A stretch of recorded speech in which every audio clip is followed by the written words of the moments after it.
Hello friends, this is Neetu Sharma and welcome to Neetu education world. तो आज हम डिस्कस करने वाले हैं सीटेट एग्ज़ाम का इंग्लिश पार्ट।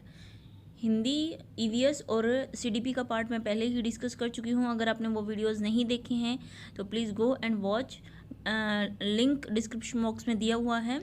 और आज हम करते हैं इंग्लिश। तो without wasting our time let's start the video. जैसा कि आप सबको पता ही है, इंग्लिश में 15 मार्क्स में हमारी पेडागोजी आती है और 15 मार्क्स में हमारे पास अनसीन पैसेज आते हैं दो, जिसमें से एक अनसीन पैसेज हो सकता है एक पोएम हो या दोनों ही पैसेज हों। तो हमें उनको पहले रीड करना है और फिर आंसर्स देना है। तो एक बार मैं आपको स्क्रॉल करके दिखा देती हूँ। पूरा पैसेज आप देख लीजिए और रीड करके ही आंसर करना। ये पूरा पैराग्राफ दे रखा है जिसमें पाँच पार्ट है टोटल, ठीक है। छः पार्ट हैं। ओके, तो अब हम स्टार्ट करते हैं।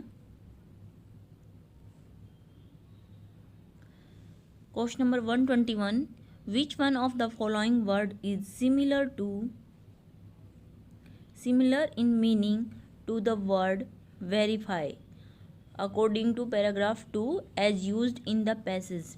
तो इसमें जहाँ से वो वर्ड लिया गया हो ना, तो उस पैराग्राफ को मेंशन किया होगा। जैसे ये पैरा 2 से लिया गया है तो यहाँ पे मेंशन किया है। तो आपको क्या बताना है कि सिमिलर मीनिंग हो उस वर्ड का। किसके सिमिलर? वेरीफाई के। तो वेरीफाई की सिमिलर, अगर आप उस पैराग्राफ को पढ़ोगे तो आपको समझ में आएगा कि वेरीफाई की सिमिलर है कन्फर्म। क्या है? कन्फर्म। तो second 122 question number, which one of the following word is opposite in meaning to reveal according to paragraph 5 as used in the passage. अब आपको जो सेकंड क्वेश्चन है उसका आंसर देना है। ये अकॉर्डिंग टू पैरा 5 है। ओके, क्या पूछा है कि रिवील का अपोजिट क्या होगा? तो रिवील का अपोजिट होता है कंसील। अगर ये आपको वैसे पता हूँ तो फिर पैराग्राफ देखने की ज़रूरत भी नहीं होती है अपोजिट्स के लिए, सिमिलर के लिए। लेकिन फिर भी आप, इसमें मेंशन है, एक बार पैराग्राफ को पढ़ो और अच्छे से आंसर कर दो, ठीक है। उसके बाद है question number 123, which part of speech is the underlined word in the following sentence. तो पार्ट ऑफ स्पीच कौन सा है अंडरलाइन वर्ड में? Which part of speech is the underline word in the following sentence. पहले हम पढ़ लेते हैं। Graphologist can verify whether the autograph और रियल और फेक। तो जो ग्राफोलॉजिस्ट होते हैं, तो पहले आपको पता होना चाहिए कि ग्राफोलॉजिस्ट कौन होते हैं। ये हैंड राइटिंग के एक्सपर्ट होते हैं। ये आप अगर पैराग्राफ पढ़ोगे तो आपको समझ में आ जाएगा। तो इसमें पूछा है कि रियल और फेक के बीच में ये और है, ये क्या है? तो और क्या है? और एक कंजक्शन है जो दो शब्दों को जोड़ता है, ठीक है। Question number 124, which of the following statements is not true. Hand writing is used by graphologist to. तो जो हैंड राइटिंग को किस लिए यूज करते हैं? कौन? ग्राफोलॉजिस्ट होते हैं जो हैंड राइटिंग के एक्सपर्ट होते हैं। तो help couple to determine their suitability of each other. Second one is predict about a person future criminal tendency nail criminals और वेरीफाई गाइडेंस ऑफ सिग्नेचर्स। तो इसमें बहुत कन्फ्यूजन गया था, लेकिन इसका अकॉर्डिंग टू आंसर की सही आंसर यही है, predict about a persons future criminal tendency.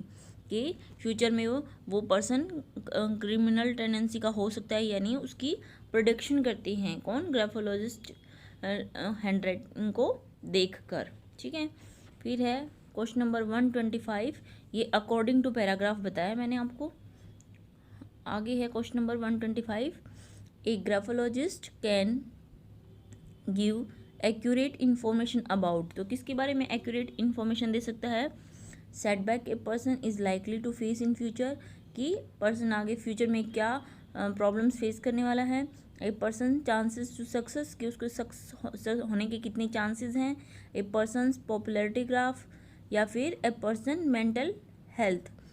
तो इसका सही आंसर यही है ये ग्राफोलॉजिस्ट हैं जो एक्यूरेट इन्फॉर्मेशन दे सकते हैं इंसान की मेंटल हेल्थ के बारे में, यानी कि person mental health. Now next is 126, a person who write with large letters that across over to the top line is likely to be. तो ये अकॉर्डिंग टू पैराग्राफ ही हैं सारे आंसर। आप पैराग्राफ को पढ़ोगे तो आपको समझ में आएगा। तो उसको बोलते हैं आउट गोइंग, ठीक है। एक जो पर्सन जो लार्ज लेटर्स में लिखता है, ठीक है, तो वो आउट गोइंग। नेक्स्ट है an attention seeking confident person write with, मतलब जिसको अटेंशन चाहिए होती है वो, और कॉन्फिडेंट पर्सन होता है वो कैसे राइट करता है, विद लार्ज लेटर्स, ओके, बड़े बड़े अक्षरों में लिखता है वो। ओके, तो question number 128, read the following statement, graphology has been practicized for thousands of years। Second one, a person hand writing reveal everything about him. तो जैसे ही आप पैराग्राफ को पढ़ोगे तो आपको समझ में आएगा कि ये वाली भी स्टेटमेंट गलत है और ये वाली भी स्टेटमेंट गलत है, क्योंकि किसी की भी पर्सन जो हैंड राइटिंग है उसके बारे में सब कुछ रिवील नहीं करती हैं। तो इसलिए हमारा आंसर हो जाएगा both A and B are false, दोनों ही गलत हैं। तो यहीं से स्टार्ट है। Read the passage given below carefully and the answer of questions that follow 129 to 135 by selecting the correct appropriate option। तो इसमें क्या है कि आपको अब ये दूसरा पैराग्राफ आ गया, इसको पढ़ना है और 29 से लेके 135 तक के क्वेश्चंस के आंसर देने हैं। तो क्वेश्चन नंबर अभी हैं, पहले पैराग्राफ को देख लो आप लोग, मैं धीरे धीरे स्क्रॉल कर रही हूँ अच्छे से, उसके बाद हम क्वेश्चंस के आंसर करेंगे। तो 129 क्वेश्चन का आंसर हमने ऑलरेडी कर लिया है, नहीं हमने नहीं किया है, 128 का किया था, 129 ये रहा, ठीक है। तो क्वेश्चन 129 है, which one of the following word is similar in the meaning to the word readily para 1 as used in the passage. Passage के अकॉर्डिंग बताना है आपको कि पैरा 1 में जो रेडिली दिया गया है उसका सिमिलर वर्ड क्या होगा, तो उसका सिमिलर वर्ड होगा इजीली, ठीक है। Question number 130, which one of the following word is used opposite in the meaning to the word soaring para 2 as used in the passage. तो सेकंड पैराग्राफ में दिया गया है उसका आपको अपोजिट मीनिंग बताना है, ठीक है। तो सोअरिंग का अपोजिट होता है फॉलिंग। अब question number 131, which part of the following sentence contain an error. तो आपको ये पढ़ना है और कौन से पार्ट में एरर है उसको हमें फाइंड आउट करना है। Both Raghunath as well Ravish has been their consent to the new proposal, ठीक है। तो जिसमें भी आपको लगे कि इसमें, तो ये देखो 4 पार्ट दिए गए हैं, तो इसमें फर्स्ट सेकंड थर्ड और ये फोर्थ, तो इसमें बताना है कि कौन से में एरर है, तो हमें वही देखना है। तो both Raghunath as well as Ravish नहीं आएगा यहाँ पे, बोथ रघुनाथ एंड रविश, तो फर्स्ट पार्ट में ही एरर है, ठीक है। तो हम कर देंगे ए। अब क्वेश्चन नंबर 131 हो गया। अब देखते हैं question number 132, which of the following is true. People who visit the author at the onset of the summer are। तो जो आपने पैरा पढ़ा था उसके बारे में ही है कि जो लोग विजिट करने आए थे ऑथर के पास समर में, पीपल वो ही हार्डली नोज, यही आंसर है कि उन लोगों को वो हार्डली जानता था, ठीक है।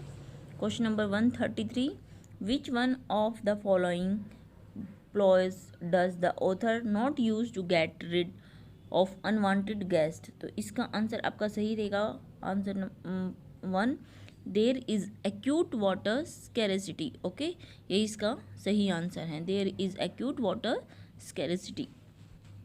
फिर नेक्स्ट क्वेश्चन है 134, which one of the following does not apply to the unwelcome guest. कि इनमें से कौन सा अप्लाई नहीं होता है अनवेलकम गेस्ट पे अकॉर्डिंग टू पैरा। तो they are thick skinned, they don't have enough money to stay at a hotel, they are utterly shameless, they want to enjoy themselves at author expenses। तो इनमें से उन पे कौन सा apply नहीं होता है, ये वाला अप्लाई नहीं हो रहा है। They don't have enough money to stay at hotel, ऐसा नहीं है कि उनके पास इनफ मनी नहीं है, तो यही रॉन्ग है। वो थिक स्किन है, अटरली शेमलेस हैं और दूसरे के पैसे पे इंजॉय करने वाले हैं। Okay next 135, the postman deliver to the author, क्या डिलीवर करता है, his rejected manuscript along with a rejection slip. तो यही हमारा फर्स्ट वाला ही सही आंसर है। इनमें एक्सप्लेन करने जैसा कुछ है नहीं, क्योंकि ये सारे ही अभी तक के जितने क्वेश्चन हैं सारे पैराग्राफ से हैं, तो जब पैराग्राफ पढ़ोगे तभी तो समझ में आएंगे ये, है ना। ओके तो नेक्स्ट इज क्वेश्चन नंबर 136। अब इनको अप्रोप्रिएट मोस्ट अप्रोप्रिएट ऑप्शन को चूज करना है, ये आपके पेडागोजी सेक्शन से हैं। Question number 136, the one that can not be further divided into smaller grammatically meaning component is. तो ये ग्रामर वाला ये पेडागोजी वाला पार्ट है जो आपके बुक से लिया गया है। One that can not be further divided, जिसको और ज़्यादा छोटे टुकड़ों में ग्रामेटिकली डिवाइड नहीं कर सकते मीनिंग के रूप में, तो वो होते हैं मॉर्फिम्स। क्या होते हैं, मॉर्फिम्स, मतलब वो छोटे से छोटे मीनिंगफुल वर्ड होते हैं मॉर्फिम्स। उसके बाद है question number 137, Alka a student of class 3rd often makes a mistake between SH and S।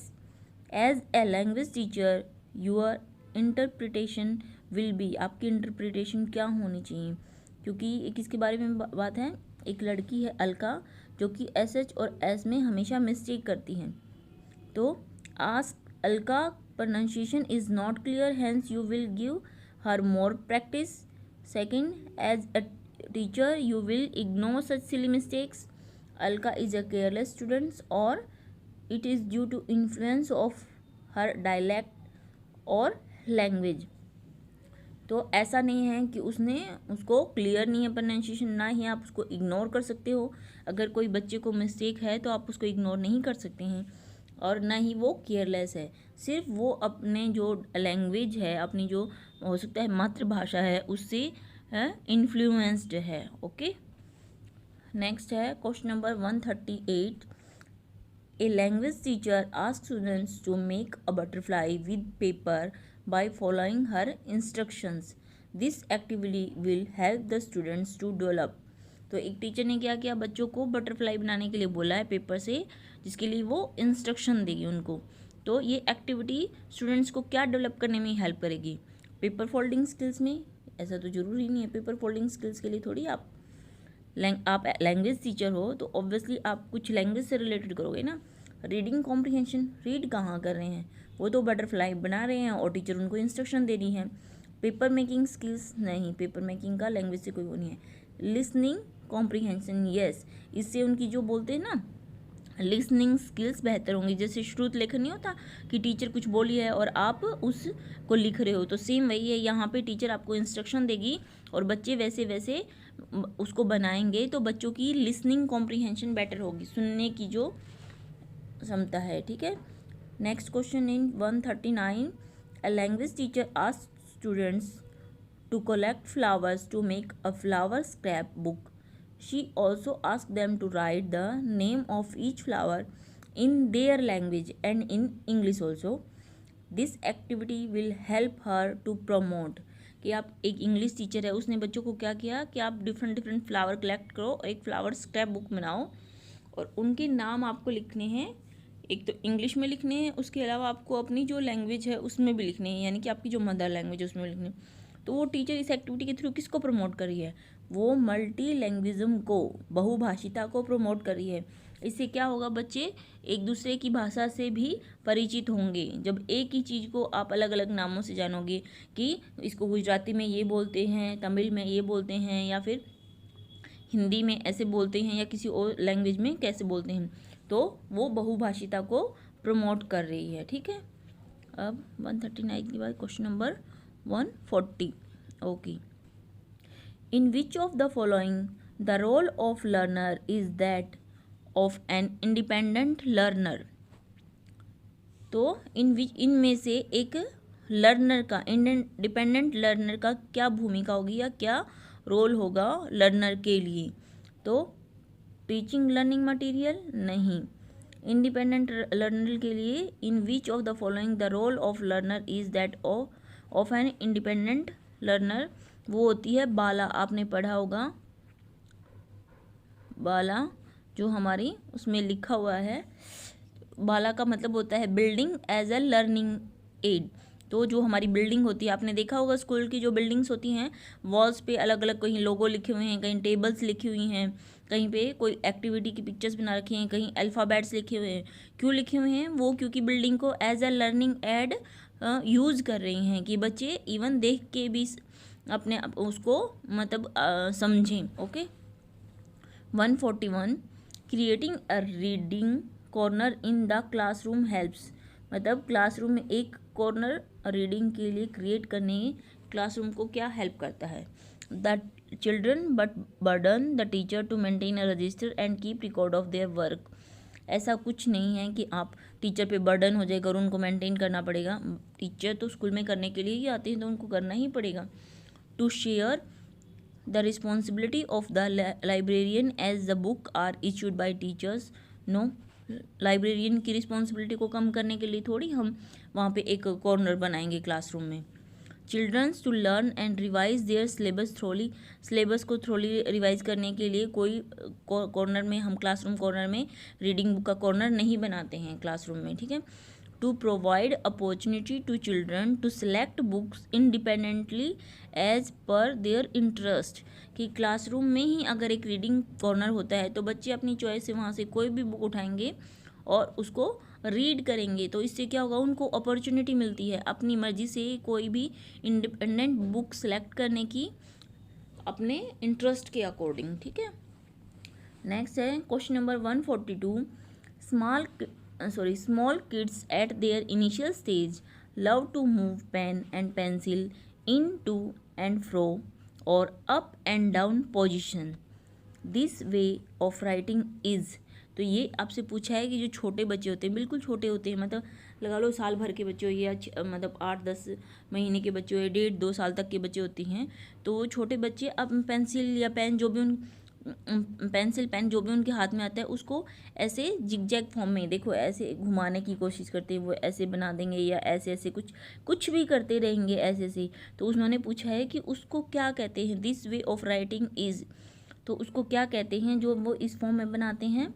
एक बार मैं इसको इरेज कर देती हूँ फिर बताती हूँ। इसको कहते हैं स्क्रिबलिंग। क्या कहते हैं? स्क्रिबलिंग। कंफ्यूज नहीं होना है। बहुत सारे लोगों को लगता है कि जिगजा होती है क्योंकि वो ऐसे ऊपर नीचे ऐसे बनाते हैं, भले ही जिगजॉग फॉर्म में है ये, लेकिन जब बच्चा स्टार्टिंग एज में पेंसिल या पेन को इस तरह से मूव करता है अपनी मर्जी से तो उसको स्क्रिबलिंग ही बोलते हैं। Okay, next is question number 143। In a language classroom, a teacher asking students to interact in groups and then share their personal response to the poem with each other. This task promotes social instruction as advocated by.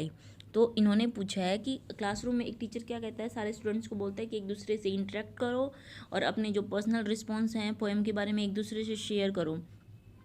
तो ये जो task वो promote कर रहा है social instruction की, ये किसने बताई है? कौन से मनोवैज्ञानिक ने बोला है सोशल इंस्ट्रक्शन के द्वारा, सोशल मतलब इंटरेक्शन के द्वारा सीखने के बारे में?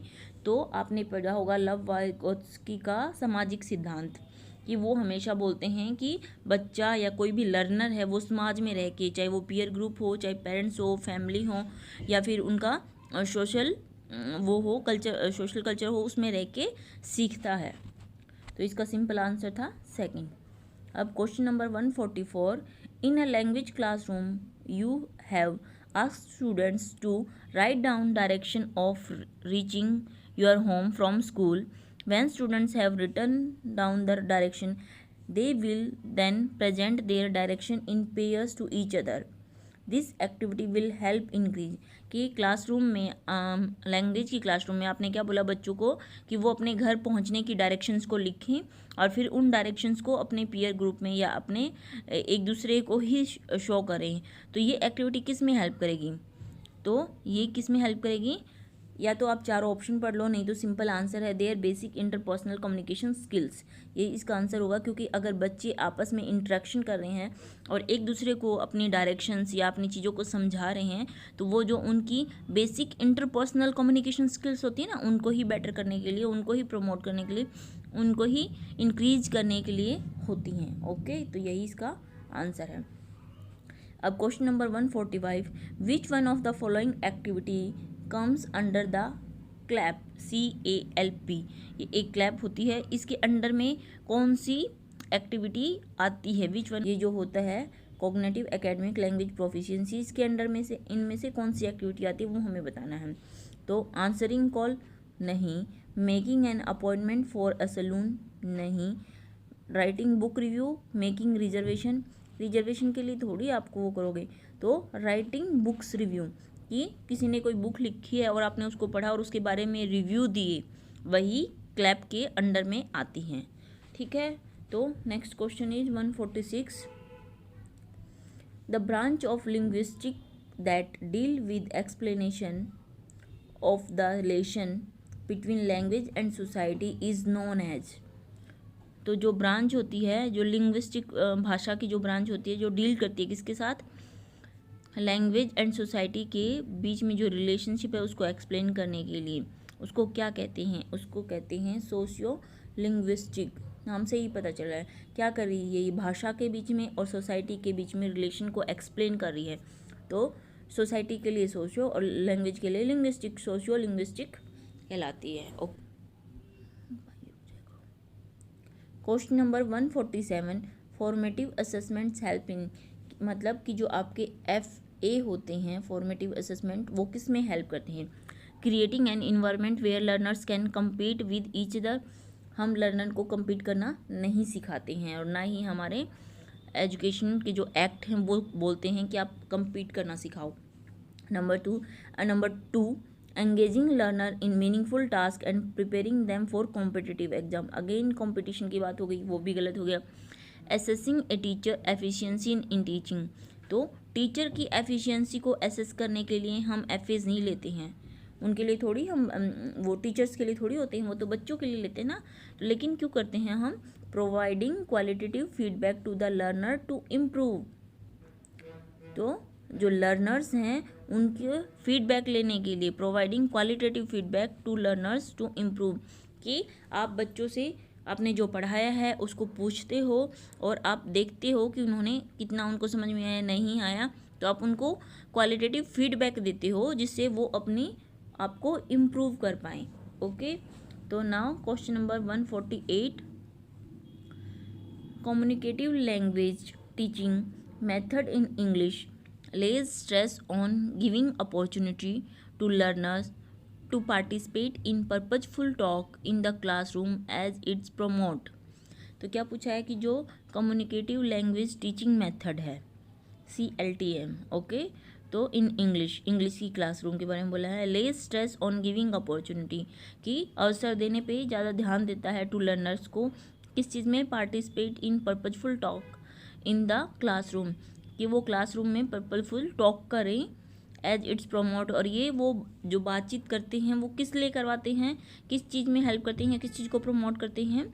Learners to encounter with real life situations. Okay, तो अभी आपको अगर क्वेश्चन नहीं समझ में आया तो एक बार फिर से बता दूँ, इन्होंने ये बोला है कि जो लैंग्वेज इंग्लिश लैंग्वेज की क्लास में लर्नर्स को आप एक दूसरे के साथ पर्पजफुल टॉक करने के लिए बोलते हैं। मान लो आपने उनको एक कोई सिचुएशन दी और बोला कि आप अब इस सिचुएशन में इंग्लिश में आप कैसे बात करोगे, आप क्या बिहेव करोगे, वो आप करके दिखाओ। तो ये सिचुएशंस उनको क्यों दी जाती हैं?